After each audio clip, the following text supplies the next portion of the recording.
Okay, let's put things perfectly straight for 1 minute whilst he's not here. I kinda care about the Cadillac F1 team, so on this very, very special, me-only version of View from Luffield, we'll talk a bit of Cadillac, shall we? Anyway, Ant's not here. Keep it between me and you. Let's get going with the opening scene, shall we? Meanwhile...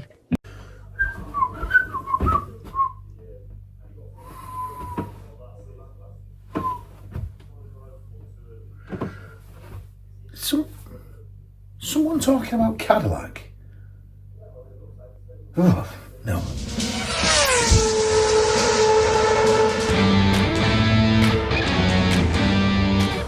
Okay, hello and welcome to a very special View from Luffield. As you can see, it is just me sat here. Wanted to go over the Cadillac story with you. It's one that Anthony's notoriously not cared about, or keeps saying he doesn't care, so I thought I'd run through it a little bit. The first new team to join Formula One since Haas back in 2016. Now that's no mean feat in itself. I mean, Audi are coming in next year, but Audi have got a Sauber team that's already up and running. Haas are looking to do...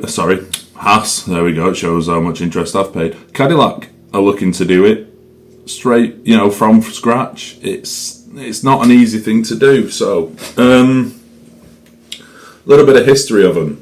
In January 2023, Andretti Motorsport and Cadillac announced their intention to join Formula One. FIA approved it. The Formula One group rejected it on the grounds of, financial reasons. Everyone's going to take a hit if a new team comes in commercially and everything. And they wanted another engine provider. Excuse me. Beyond that, Michael Andretti carried on with his intentions. They're going to be using the Toyota wind tunnel, which McLaren have just vacated. Now they've got their own up and running. So there's a bit of, there's a good calibre behind that wind tunnel. That's in Cologne.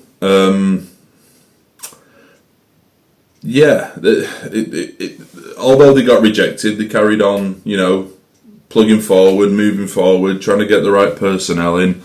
And lo and behold, in November 2024, they announced that it wasn't going to be Andretti Motorsport, it was going to be Cadillac who were entering, part of General Motors. TWG bought an owning stake in the team and will be lead sponsor, so it is actually the TWG Cadillac F1 team, I believe, and that was approved as an entry in March 25.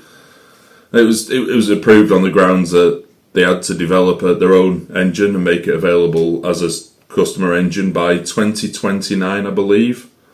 It also meant, with it being tentatively approved in March 25, that they got to sign the newest version of the Concord Agreement, which is a commercial document that all F1 teams want to be in on. It's where all the good stuff happens. I'm not going to go into detail because that will bore everyone silly. It's boring. You're boring everybody. Quit boring everyone. So what do we know so far about this team? They will be using a Ferrari engine when they come to the grid next year. We don't know any of the drivers yet. Not one driver has been announced. There's lots of rumours, We've talked about it in very little detail in previous videos. I still think Perez is a shoo-in. It ticks off. It ticks off the right boxes. He's American, albeit Mexican, and we're not going to go down the whole Donald Trump debate. And he brings a lot of sponsorship, which is massive for a new team. You need you need money, quite simply. So they will be using Toyota's wind tunnel. They're going to have 3 bases from what I've discovered online. There's going to be a base in Indiana, there's one in Michigan, and there's one in the UK at Silverstone. I believe the engines, when they start being built, will be at the Michigan base. I might be wrong, but that's where it's coming from for now. Now the engine side's pretty interesting. They've got till 2029 to deliver their own engine to Formula One, and there's been reports already that they've been seeking the intellectual property from Renault. Now we know Renault are dropping out as an engine provider. Alpine are going to be using Mercedes next year. They're not renowned for having the best engines, Renault. They've never had the most powerful, they've never been the greatest kind of thing, but it's a baseline, it's a starting point. Cadillac are a car manufacturer, they do manufacture engines, not to the spec that F1 engines are needed, but there's a calibre, let's put it that way. And they're going all in, they're building a new factory, it's going to be state of the art apparently. And when people put their mind to things, especially a company with mass amounts of money like General Motors, I think it could be a decent engine. They've got a lot of the old British guys in. Graham Loudon will be team principal. He was from the Virgin and Marussia days. I think it's slightly unfair to judge him on the performance of those teams. Virgin Marussia and Manor. There you go, Sheffield company. But yeah, he's in at the top. They've got Rob White in, Nick Chester. Interestingly, Pat Simmons. Now that's an interesting one. He's still been ever present in the paddock. He's doing things with the FIA at the moment, and it's always worthwhile.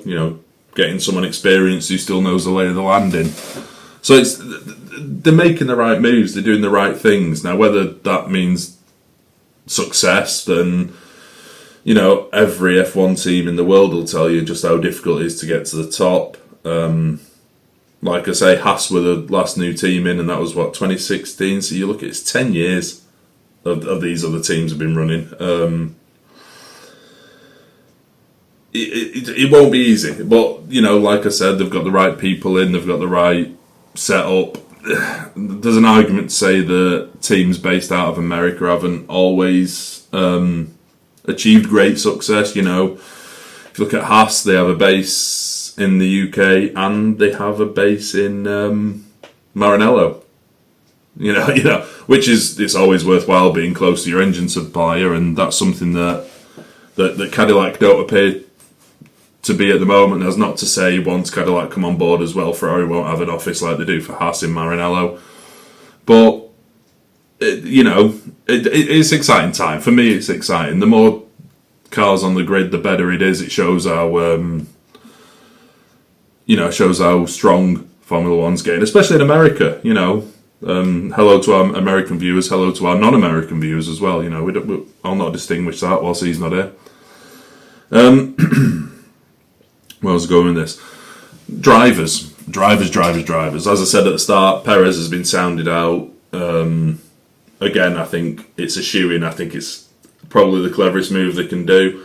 If it was up to me, and it's not, unfortunately, I still don't get paid enough to work for a Formula One team. Although I'd love to, and if there's any jobs going, feel free to give me a shout. I'd go with Bottas as well. Yeah, that's a Cadillac. That's a nice seat. Oh wow, that's actually a nice seat. It's a great seat. I wouldn't mind. And there's 2 seats. And they're both free. Oh yeah. I know that kind of, it's not quite the all-American lineup that I'm sure Cadillac and General Motors will want. It's I think it's just you go with your strongest, and those two together, I think, are the strongest and most experienced lineup you can get, barring anything that happens at the end of this season. Someone who is currently at a team becomes available, then you'd have a go. But of what's out there in the lay of the land, I think those two are the best. I know there's been a lot of talk about Mick Schumacher as well, but rumours recently saying that he might be in for yet another reserve driver role, which would be a proper kick in the teeth for him. But experience counts a long way in Formula, especially when you're trying to set up a new team. They don't have anything to fall back on. Audi are coming in next year, but as we can see, the money's slowly trickling through. They've got the right people in the right place. And results are showing this year. You know, they've got a very strong driver lineup as well. They've gone with experience with Hulkenberg, who also ticks off that German box that I'm sure Audi wanted to tick off. And Bortoletto, that whilst he's not sat next to me mocking me or laughing, I'll admit was a much better signing than I thought was going to be at the start of the year. But they've got that experience. They've got that backup. This is a new team, you know, from over the pond in America, trying to come and play ball with a predominantly European racing series. Now, I'm not saying Formula One only stays in Europe, but if you look at where all the teams are from, there's very little from outside of there. You know, it's either Italy or Britain. That's where you're from. I know Haas are the exception. Haas have actually been quite successful doing that, but they're still based over here, which I think is why the UK kind of office that Cadillac are setting up is very beneficial. It's just, it keeps you in the loop. It's where you know, resource becomes available. It's where staff who may want to leave, may want a different project, will become available, is over in Europe. It's a lot easier to attract people, you know, from the likes of, say, Ferrari or McLaren or Aston Martin. When you're based there, it'd be a lot harder to try and sweet talk someone into flying over to Indiana or Michigan. No, they don't spend much time at the base anyway, but there's that way of living in there. It's a lot easier to drag people over. I think it'd be good. I think you know, the more American teams we get in, the better. I mean, it's one of the biggest car markets in the world, isn't it? Also one of the biggest places in the world. I'm not sure where it's going to go in terms of results. I don't know how successful they're going to be. I don't know how long General Motors are going to stick around and pump the money into it. As I said at the start, TWG have taken a huge kind of piece of the pie, so to speak, with the team. Interesting, the Andretti have dropped completely off the map, barring Mario Andretti, one of the two Andrettis, and I apologise for forgetting, he's been left on the board as an advisor. So there is still that Andretti element, and you know, anyone knows how big a name that is in the world of American motorsport. But it doesn't guarantee success. None of this guarantees success. They've actually picked potentially one of the weaker engines next year. Now, Ferrari, you know how much I love Ferrari if you've watched any of these videos. I'm doing okay at the moment, by the way, just as an update for your Ferrari friend viewers. But they've not been very good when it comes to regulation changes. They were very slow in 2009 to get up to speed with KERS when it came in. They didn't have a handle on these new regs when they came in. So, barring the fact that Mercedes are probably full, you know, when it comes to development, Honda, I don't know if they've got an exclusivity thing with Aston Martin, but there's very little talk of anyone else using their stuff. I mean, where else are you going to go? Ford have got an agreement with Red Bull, so it was Ferrari and nothing really. It's just they could have a lot of teething issues, and they've gone to the one constructor who is probably least likely to assist you in your quest for success, kind of thing. You know, they certainly don't want anyone beating those red cars. But again, it's a solid company. They've proven that they can work quite well with American teams. I think Haas and Ferrari get on well. So, as in terms of an engine provider, it's a risk, but it's one that's proven to have worked in the past for other people. I think the Toyota wind tunnel that they're using is a great idea. Like I say, McLaren have used it up until recently, and they've built a couple of spaceships out of there, you know. NASA have been in touch with them, asking them how they built something so quick. There is one thing though, you know, I'm not going to wax on. There's a lot to cover with Cadillac. I don't think you want to listen to me talk for much longer. So I'll just kind of go on to a little rumour that I've seen this week. There's been suggestion by people that Haas and Cadillac almost form this kind of Red Bull relationship.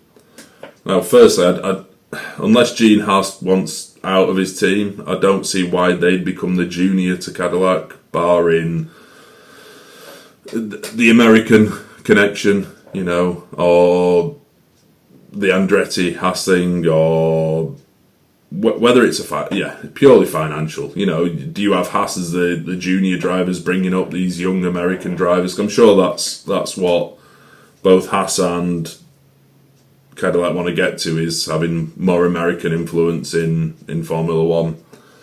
The last few American drivers that have come in, you look at Scott Speed, good driver in his own right, but didn't really do much. Logan Sargent, the GOAT. I think the less said about that, the better. I think Williams stuck around with him for too long, and they run the risk if they try and push on with this American driver as they run the risk of almost American drivers being ridiculed, and there's some very, very good American drivers out there. There's a few I'd love to see in Formula One. There's Colton Herta. I think he'd be great. I think he's actually got the right temperament for it. Pato O'Ward, I know he's Mexican, but I think he'd be great to watch in Formula One as well. So if they did follow this Red Bull model and they got junior drivers in at Haas and fed them up to this daddy team, the TWG Cadillac F1 team, then it could be a way to bring more American drivers in, but they've got to get the right ones. It's the same with anyone. It's the same argument that you have with, the current F1 teams trying to find the best drivers. They've got to be. Or your dad's got to own the team. We'll let that one soak in a bit. Anyway, just wanted to cover a little bit about Cadillac. I hope that's been slightly helpful, because I know Anthony brushes it off whenever he can and says it's boring.